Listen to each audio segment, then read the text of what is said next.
dengan kecerdasan di medan perang. Pengalamannya dalam berperang diperolehnya sejak di usia muda, yaitu saat beliau ikut berperang bersama Kapitan Patimura.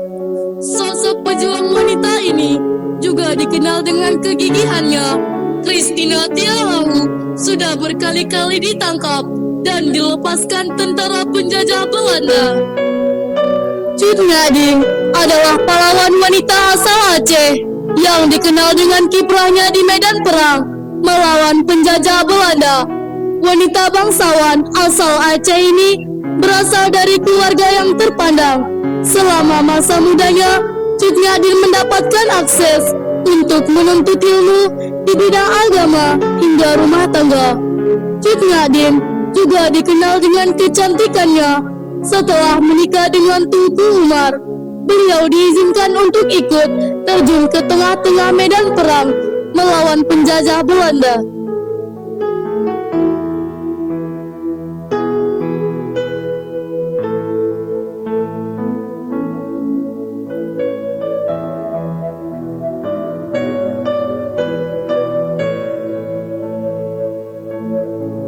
Dewi Sartika adalah sosok wanita ningrat yang dikenal karena mendirikan sekolah wanita pertama di Provinsi Jawa Barat.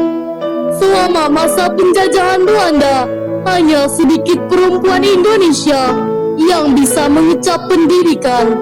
Dewi Sartika tidak melakukan sesuatu yang radikal buat membawa perubahan.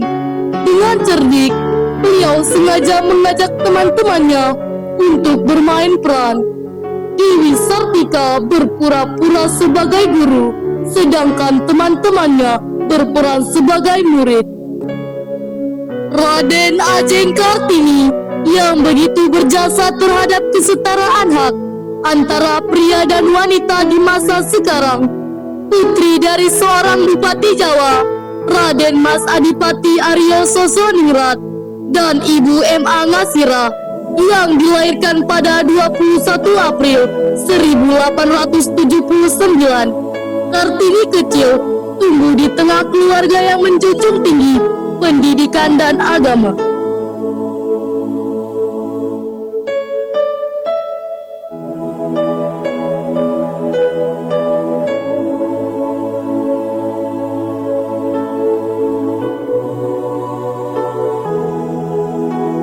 Laksamana Malahayati merupakan Laksmana laut pertama di dunia, dan ia termasuk salah satu dari sekian banyak wanita hebat dalam sejarah Indonesia.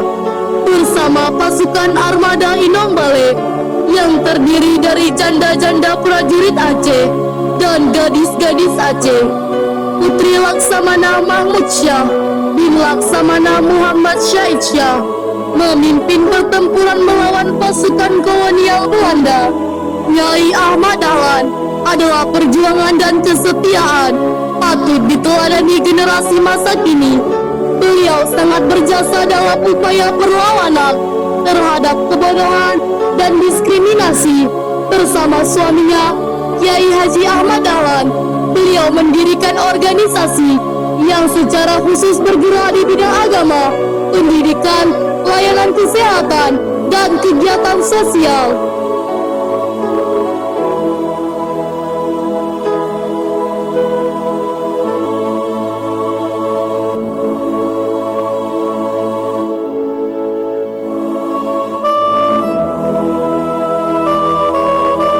Rohana Kudus, wanita kelahiran Kota Gadang, 20 Desember 1884, sempat ramai diperbincangkan masyarakat karena dianugerahi gelar pahlawan nasional oleh Presiden Joko Widodo. Sosok wartawati perempuan pertama di Indonesia yang juga merupakan pendiri sekolah kerajinan Amai Setia di Kota Gadang. Sejak usia beliau sudah aktif mengikuti berbagai kegiatan sosial. Putih, perempuan pejuang yang tangguh, dikenal dengan sifat pantang menyerah. Cut Nyamuti menyusun strategi dalam taktik melawan Belanda. Replika tangan yang memegang pedang.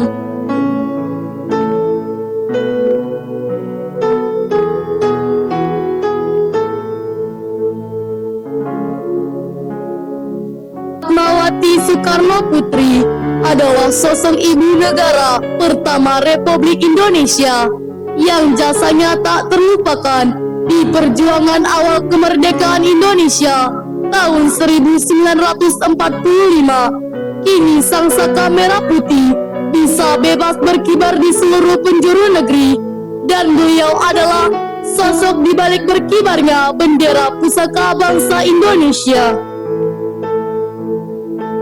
Rasuna Said adalah sosok wanita Minang, kelahiran Agam 14 September 1910, merupakan sosok pejuang wanita yang dikenal sebagai HR.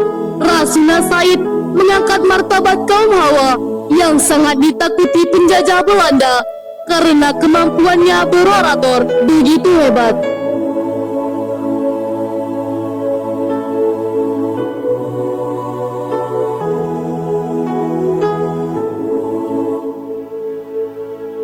Maria Walanda Maramis yatim piatu sejak usia 6 tahun dan tumbuh di bawah pengasuhan sang paman, sama seperti anak perempuan Minahasa lainnya yang hanya boleh sekolah hingga tingkat dasar.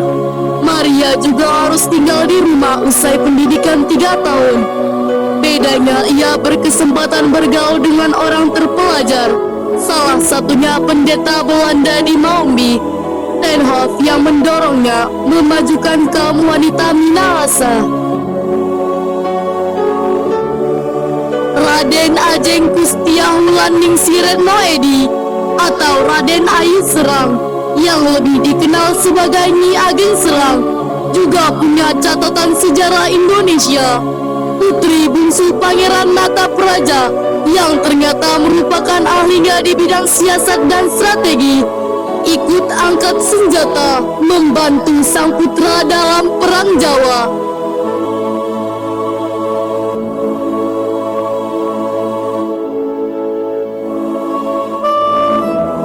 Inilah kami, cinta tanah air Indonesia.